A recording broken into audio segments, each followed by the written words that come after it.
Hello Hello ឬក៏សួស្តីដល់ម៉ាក់ជាទីស្រឡាញ់ទាំងអស់គ្នាសម្រាប់ម៉ាក់ដែលមាន baby ចាប់ពីអាយុ6 7ខែឬក៏1ខួបជា1ខួបម៉ាក់អាចមើលវីដេអូខ្ញុំបានណាគឺរបៀបធ្វើបបរគ្រប់គ្រឿងសម្រាប់ baby យើងនឹងឯងបងប្អូនអានេះ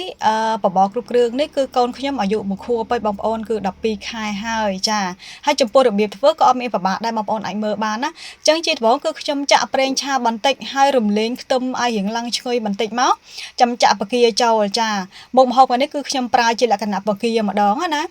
ចាយើងឆាបកាណាយើងឆ្អិនបន្តិចមកបានហើយបងប្អូនចាមើលតែប៉ុណ្្នឹងទៅគឺបានហើយគឺយើងចាំយើងចាក់ល្ពៅចាកូនខ្ញុំឲ្យតែម្ហូបធ្វើលក្ខណៈល្ពៅគឺគាត់ចូលចិត្តខ្លាំងមែនតើណាឲ្យតែបន្លែល្ពៅបងប្អូនចាមិនថាស្លឹកបាំថាផ្ទៃគាត់ចូលចិត្តណាបើថាប្រើជា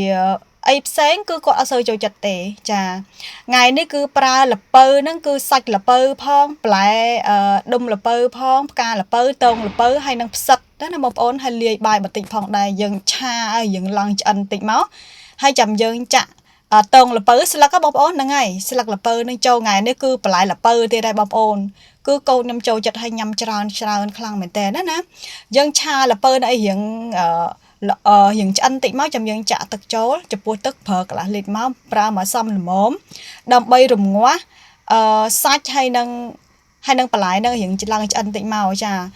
មើលតែពេលពុះប៉ុណ្ណឹងគឺយកអត់ទាន់អាចយកបានណាបងប្អូនគឺបន្លែវាអត់ទាន់ឆ្អិនបានល្អហើយបងប្អូនបើសម្រាប់សាច់គឺវាឆ្អិនហើយតែនៅតែបន្លែអត់ទាន់ឆ្អិនស្រួលបួលឡើយទេចឹងហើយយើងឆាវាតទៅវារៀងរីងទឹកបន្តិចណារីងទឹកហើយនៅចាំយើងចាក់ពងមាន់ចូលមួយគ្រាប់ចារីងទឹកប៉ុណ្ណឹងហើយយើងចាក់មកចាពងមាន់ហ្នឹងចាក់មួយគ្រាប់ក៏បានពីរគ្រាប់ក៏បានដែរអាស្រ័យទៅលើកូនម៉ាមីចូលចិត្តទេណាបងប្អូនតែសម្រាប់ខ្ញុំប្រើតាមគ្រាប់ទេបងប្អូនដើម្បីបើកម្លាំងគាត់ចឹងណារឿងបបរគ្រប់គ្រឿងនេះយើងអាចចោលបានទេចំពោះពងមាន់ចានៅពេលដែលយើងឆាវារៀងរីងយើងរំងាស់ឲ្យវារីងទឹកប៉ុណ្ណឹងហើយយើងទុកវាសិនណាបងប្អូនទុកឲ្យវាត្រជាក់ហើយចាំយើងយកទៅកិនចាអានេះដោយសារបបរខ្ញុំឆ្អិនហើយក៏ចុះត្រជាក់ដែរគឺខ្ញុំកិនម្ដងនេះគឺដោយសាររៀងជ្រុលតិចបងប្អូនវារៀងម៉ត់ខ្លាំងអញ្ចឹងណាតែបើសិនជាបងប្អូនមានអាយុ12 13ខែអីហ្នឹងគឺបងប្អូនមិនបាច់ឲ្យកិនម៉ត់អីខ្លាំងពេកទេបងប្អូនណាយើងដាក់វាតាមម៉ត់មកល្មមមកបានដែរដោយសារនេះខ្ញុំកិនរៀងជ្រុលបងប្អូនហ្នឹងហើយមួយចានជ័រហ្នឹងគឺកូនខ្ញុំញ៉ាំត្រឹមតែ2ថ្ងៃដោយសារកូនខ្ញុំញ៉ាំរៀងច្រើនដែរចាហើយ3ពេលក្នុងមួយថ្ងៃអញ្ចឹងហើយមួយថ្ងៃ2ពេលក៏បានដែរឲ្យតែគាត់ញ៉ាំច្រើនណាបងប្អូនយើងធ្វើបែបនេះទៅបងប្អូនជួយទ្រទ្រង់សុខភាពហើយធ្វើឲ្យគាត់រឹងមាំឆ្លាតវាងវៃ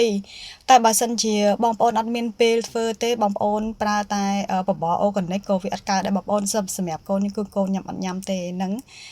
គឺបានមួយចានប៉ុណ្្នឹងឯងបងប្អូនសម្រាប់កូន